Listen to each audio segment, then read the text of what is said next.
Subscribe कीजिए।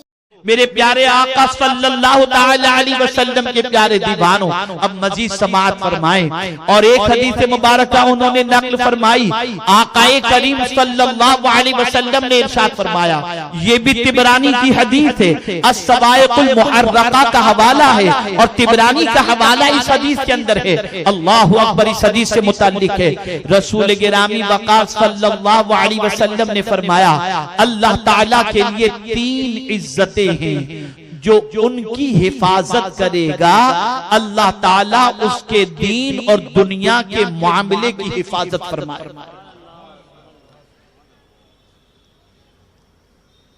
और जो उनकी हिफाजत नहीं करेगा अल्लाह ताला उसके दीन और दुनिया की हिफाजत नहीं फरमाएगा। सहाबाए किराम अलैहिमुर रिज़वान ने अर्ज किया, या रसूलल्लाह सल्लल्लाहु अलैहि वसल्लम, वो क्या है? फिर तवज्जो चाहूंगा ताकि ये बात अच्छी तरह जहन में महफूज हो जाए। हुजूर सल्लल्लाहु अलैहि वसल्लम ने फरमाया, अल्लाह ताला के लिए 3 इज्जतें हैं। कितनी इज्जतें?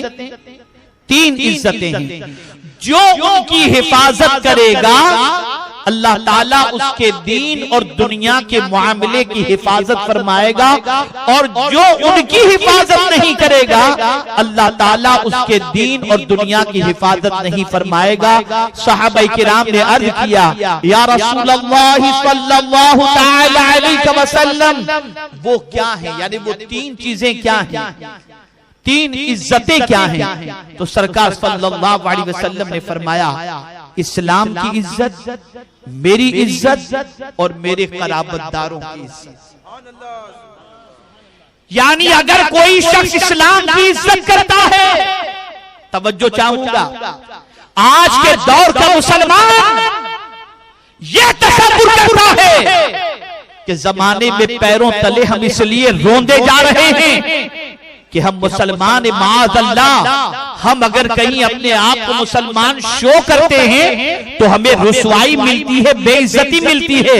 नादानों, तुम गलत कह रहे हो। इस्लाम इज्जत देने के लिए आया है, जिल्लत देने के लिए नहीं आया।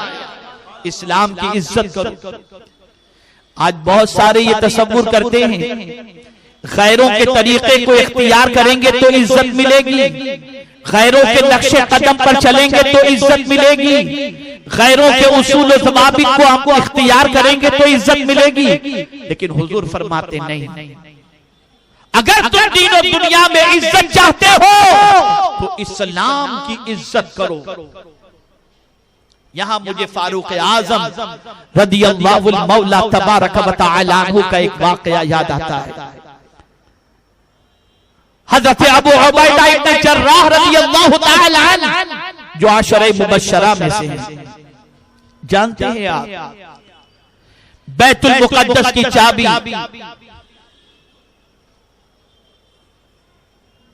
वहां के लोगों ने कहा था कि तुम्हारे अमीरुल मोमिनीन के हाथों में देंगे। तो हज़रत अबू उबैदा इब्न जर्राह ने फारूक आज़म रज़ियल्लाहु ताला अन्हु को मदीने खत लिखा कि आप तशरीफ लाएं, ये लोग बैतुल मुक़द्दस की चाबी आपके सुपुर्द करना चाहते हैं। तो फारूक आज़म रज़ियल्लाहु मौला तबारक व तआला अन्हु अपने गुलाम को साथ लेकर सफर पर रवाना होते हैं। तय ये पाता है कि कुछ देर तुम सवारी पर रहोगे और मैं पैदल चलूंगा। खुदा की कसम, अदल का निजाम दुनिया में कोई ऐसा बताता हुआ बता नहीं सकता जो निजाम हजरत फारूक आजम ने कायम फरमाया था। गुलाम की ऐसी कद्र कि फारूक आजम फरमाते हैं कि थोड़ी देर तुम पैदल चलोगे और मैं सवारी पर सवार रहूंगा, और फिर कुछ देर तुम सवारी पर रहोगे, मैं पैदल चलूंगा। अपने गुलाम को सवारी पर सवार करके पैदल चलना ये मुस्तफा प्यारे के गुलाम ही कर सकते हैं और आका का शहदाई कोई कर सकता है। जानते हैं आप, सवारी पर फारूक आजम रज़ियल्लाहु ताला अन्हु नहीं थे, उनके गुलाम थे। सामने तालाब के दूसरे किनारे पर हज़रत अबू उबैदा इब्न जर्राह रज़ियल्लाहु ताला अन्हु और दिगर मुसलमान और ईसाई फारूक आजम रज़ी अल्लाह ताला अन्हु को देखने और वेलकम के लिए खड़े थे। तालाब में जैसे ही कदम रखना था उस पानी के तालाब को उबूर करने के लिए, तो फारूक आजम रज़ी अल्लाह ताला अन्हु ने अपने मोजे निकाले और अपने मोजों को आपने कांधे पे रख दिया। और उस वक्त बारी थी गुलाम की, तो फारूक आजम ने सवारी की बागडोर अपने हाथ में ली और गुलाम को सवारी पर सवार किया और फिर वो रास्ता आपने तय किया। जैसे ही पहुंचे तो हजरत अबू उबैदा इब्न जर्राह रज़ी अल्लाह ताला अन्हु ने फारूक आजम को देखा।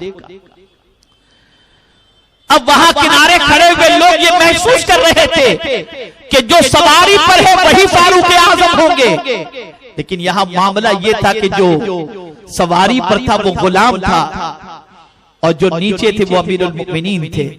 तो हजरत अबू उबैदा इब्न जर्राह रज़ी अल्लाह ताला अन्हु ने फारूक आजम से अर्ज किया, अमीरुल मुमिनीन, कान में कहा, आहिस्ता से कहा, अमीरुल मुमिनीन ये मोजे आपने कांधे पे रखे हैं, गुलाम को आपने सवारी पर सवार किया, लोग क्या सोचेंगे? तवज्जो चाहो, क्या कहा हजरत अबू उबैदा इब्न जर्राह रज़ी अल्लाह ताला अन्हु ने? लोग क्या सोचेंगे? फारूक आजम रज़ी अल्लाह ताला अन्हु ने फरमाया, अबू उबैदा अगर तू अशरे मुबश्शरा में से न होता और साबिकून अल-अव्वलून में से न होता तो मैं तुम्हारे जुमले का जवाब भी देता और तुम्हें इसकी सजा भी देता। सुन लो, अब हजरत फारूक आजम का जुमला आप भी सुने, मैं भी अपनी जिंदगी में महफूज कर लूं। सुन लो और जिंदगी में महफूज कर लो। फारूक आजम रज़ी अल्लाह ताला अन्हु ने फरमाया, ऐ अबू उबैदा, उमर को इज्जत लिबास से नहीं मिली है, उमर को इज्जत इस्लाम से मिली है, इस्लाम से मिली है। पता ये चला इस्लाम की इज्जत करो, ये इज्जत देने के लिए आया है, दलील करने के लिए नहीं आया। तो हुजूर फरमाते हैं इस्लाम की इज्जत करो, इस्लाम की इज्जत करो, और जो इस्लाम की इज्जत करेगा अल्लाह ताला दीन दुनिया दोनों के अंदर उसकी हिफाजत फरमाएगा।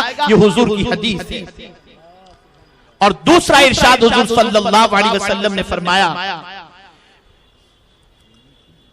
अपने बारे में, आकाए करीम सल्लल्लाहु अलैहि वसल्लम ने फरमाया, मेरी इज्जत यानी हुजूर की इज्जत करो, इस्लाम की इज्जत करो और हुजूर सल्लल्लाहु अलैहि वसल्लम की इज्जत करो। सरकार सल्लल्लाहु अलैहि वसल्लम की इज्जत के हवाले से कुरान मुकद्दस में वाज़ेह लफ्जों में फरमाया गया, व तुअज़्ज़िरूहु व तुवक़्क़िरूहु व तुसब्बिहूहु बुक्रतन व असीला।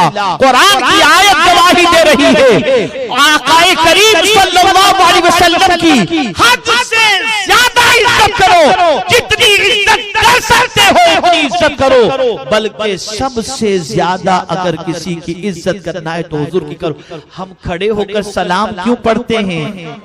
इसीलिए पढ़ते हैं कि हुजूर की इज्जत करना है, हुजूर की इज्जत।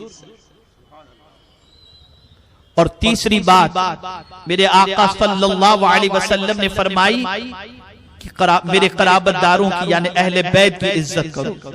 अब पता चला जो हुजूर की इज्जत करे, जो इस्लाम की इज्जत करे और जो अहले बैत की इज्जत करे, उसे डरने की जरूरत नहीं है, इसलिए कि उसकी हिफाजत खुदा फरमाएगा।